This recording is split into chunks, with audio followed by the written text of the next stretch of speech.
So the first thing I want to do is introduce myself and my equipment to my horse. And what I'm going to do is just walk up towards his shoulder and his head, and then stop a distance here and offer him and ask him if he wants to make contact with me. So I'm going to offer the back of my hand, not acting like a predator, okay? He's not showing too much interest, so I'm going to just back off just for a second. And instead of keeping on coming on towards him like a predator, and then I might see if he's interested again. Make sure he gets a chance to smell this as long as he wants. Okay, and as long as he wants to smell it, I will allow him to sniff it until he's comfortable and sure that I'm not a predator. Okay? The next thing I'm going to do is see if I can just touch him with my equipment a little bit, and then I'll probably put this rope up over his neck before I put the halter on. That way, if he decides to leave, I can put some pressure on him and make it an uncomfortable choice.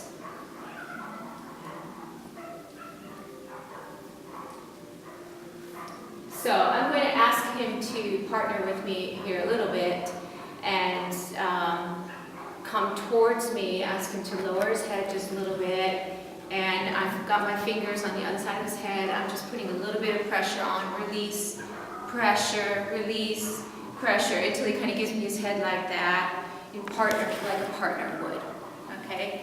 It's not just that he partner with me, but also that it's a safe position to put the halter on. He can't wheel around and leave, possibly in an unsafe way.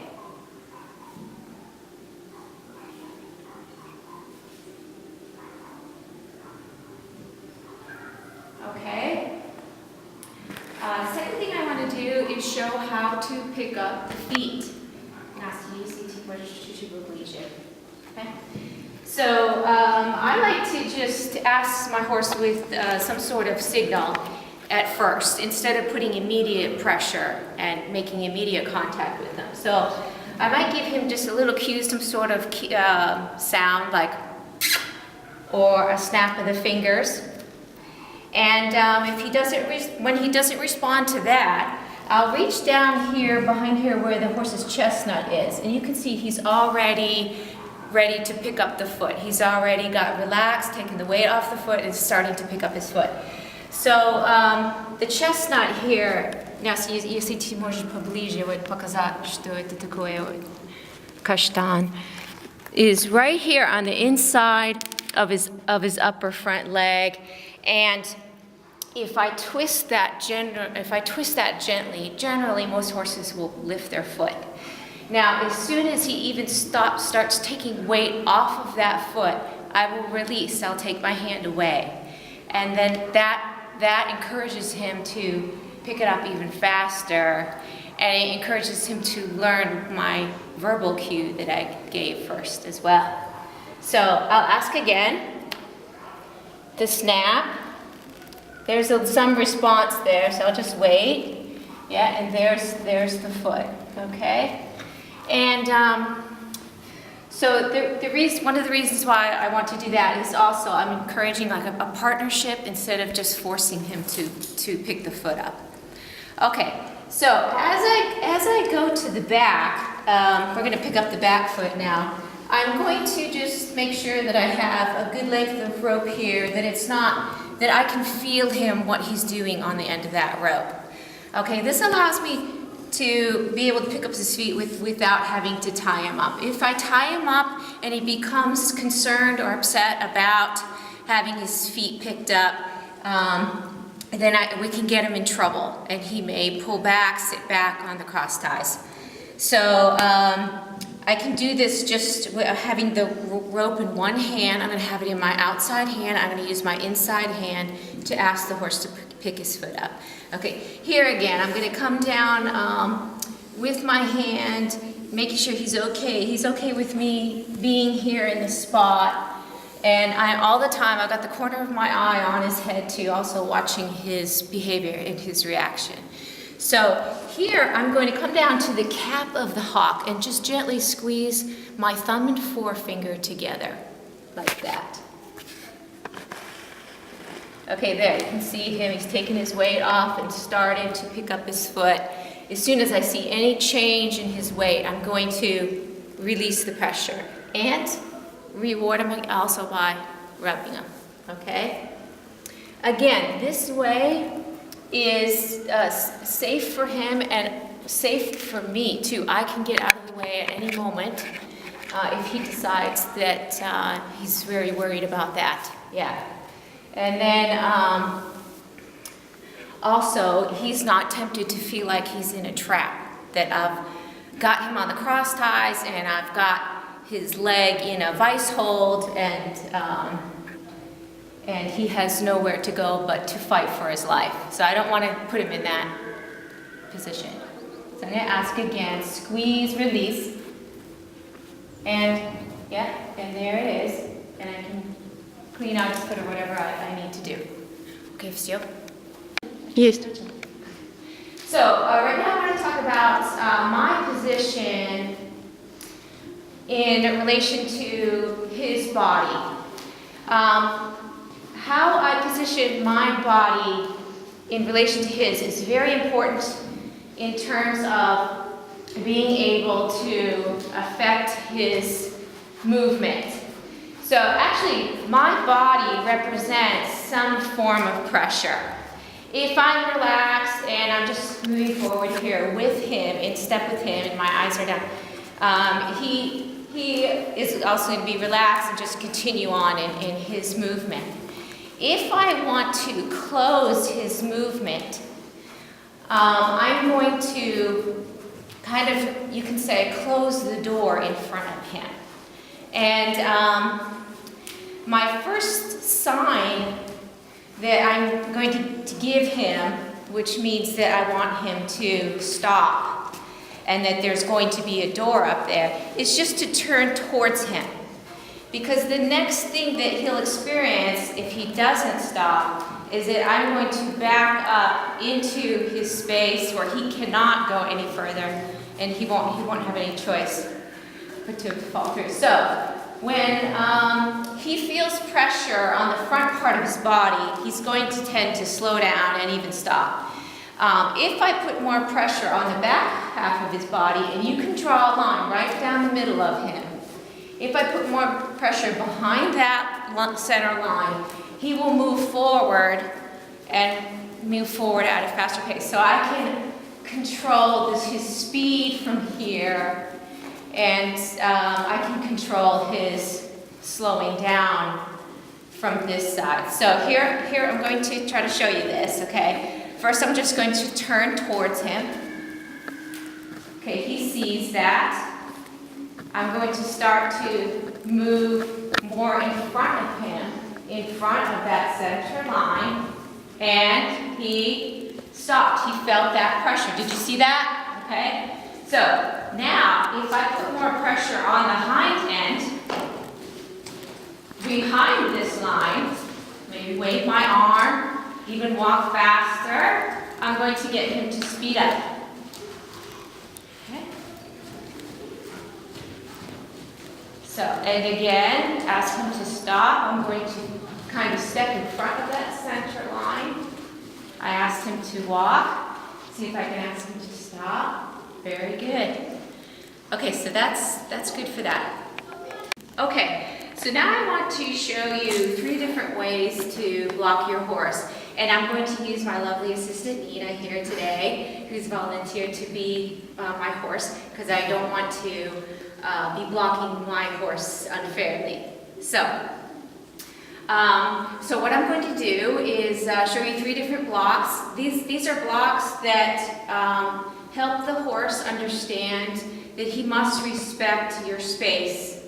And if he comes into your space, you use them to drive him out of your space. Why do we use this?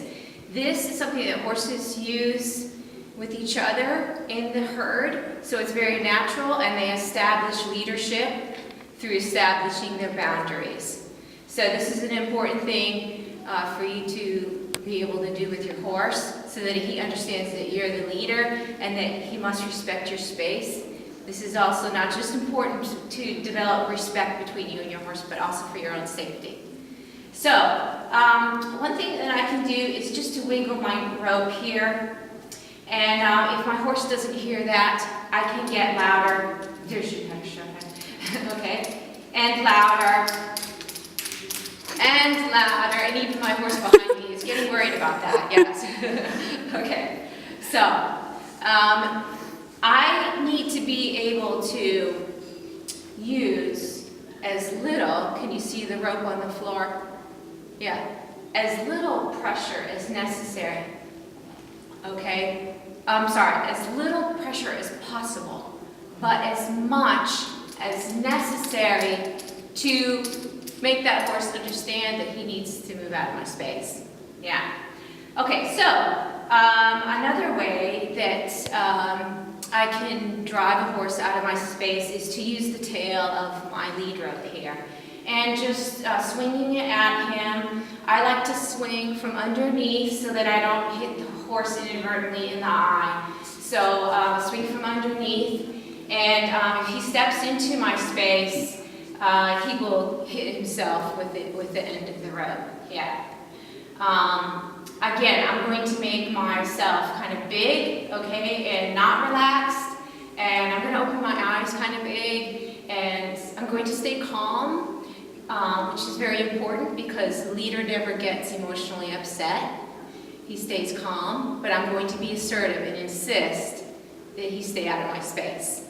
Okay, so making my rope snap in between my hands like this, and yeah, becoming louder and louder until the horse steps back. Yeah.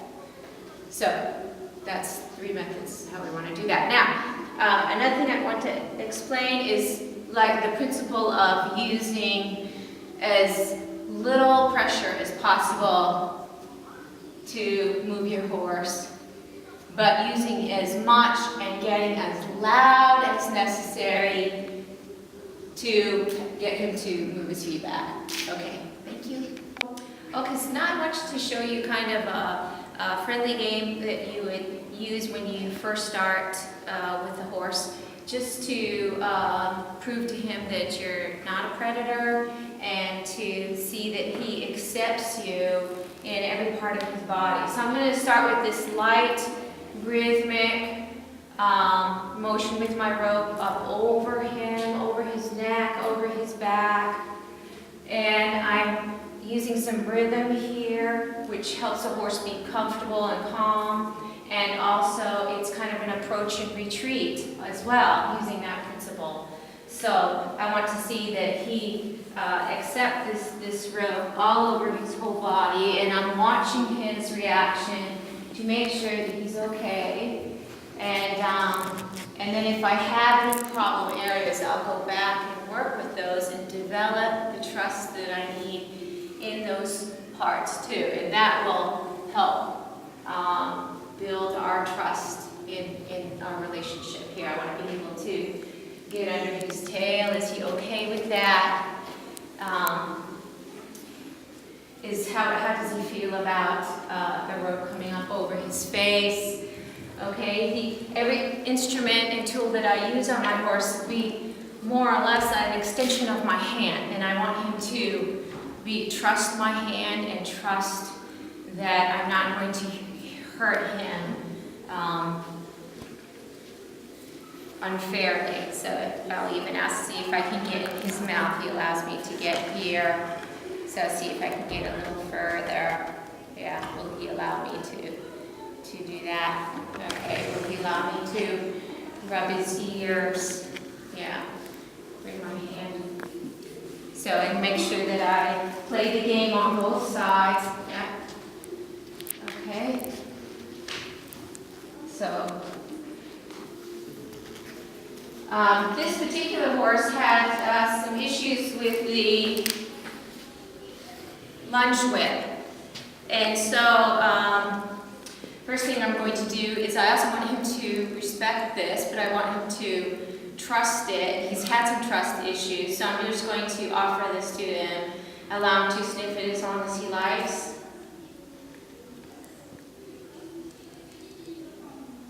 Yeah.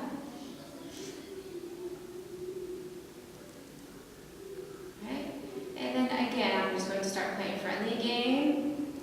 Retreat, approach. He seems okay with that, so I'm going to approach a little further. Retreat. And again, with some rhythm here, I'm going to rub his body, retreat a little bit, and make sure that he accepts this. The whole time I've got one eye on his reaction, making sure that he's still comfortable with it. Okay, if he gets worried about something, I'm going to step back with my whip and see if I can get closer. Okay, and then let's try seeing how he feels about this being on him. He's watching it. Okay, again, with some rhythm like I had with the rope. 1, 2, 1, 2, 1, 2. And I'm always retreating, which helps him understand that this is not a predator that's just going to keep coming after him and after him. Okay? And again, will he accept this on his face? Yeah. Okay. And make sure I do this from both sides.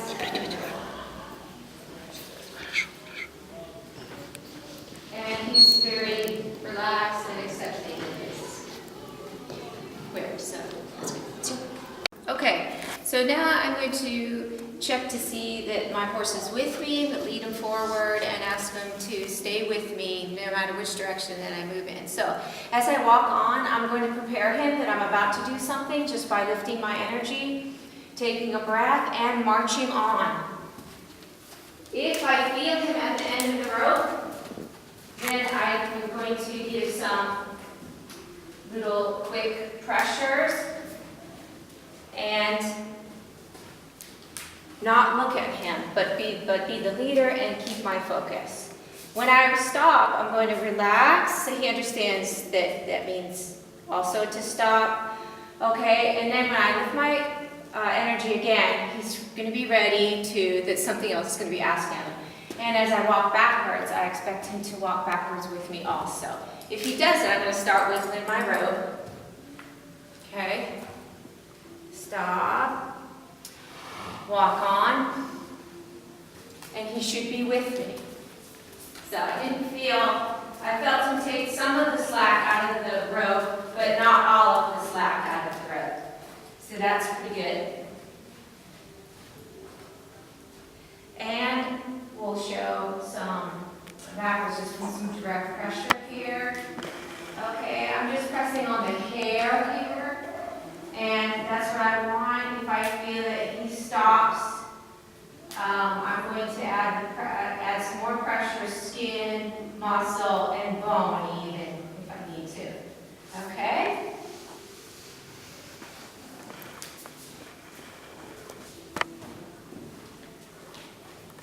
And 0. Okay, just 0. Now I want to be able to move my horse from a distance forward. So the first thing I'm going to just ask him to do is I'm going to lead again with the lead rope here. Lift up my energy so he understands that I need him to go. And then I'm going to start swinging my rope at his shoulder. And then finally touch it if I have to. As soon as he makes a step, I'll release that pressure, okay? He stepped backwards, so I need to take the slack out of the rope again and show him that I need him to move forward. Yeah. Okay, body position is pretty important here. There's going to be times when I need to lead my horse forward and I can't actually get right up to him, so this would be an important thing to do. So let's also show this from the other side. Again, take the slack out of the rope, show him where he needs to go. And again, in phases, this would be my first phase. This would be my second phase, just lifting my arm.